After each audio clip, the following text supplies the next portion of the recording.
అన్న ఇందాక మీరు మాటల్లో 170 యాక్ట్ అని చెప్పారు. అసలు 170 యాక్ట్ చట్టం అంటే ఏంటన్నా?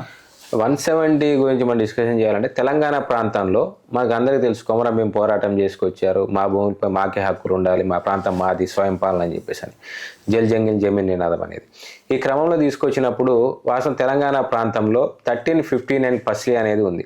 1359 పస్లీ ప్రకారం 1949 నుంచి 1963 వరకు కూడా షెడ్యూల్డ్ ప్రాంతంలో ఉన్నటువంటి ల్యాండ్ని నాన్ ట్రైబల్కి అసైన్ చేయకూడదు అనేది ఉంది.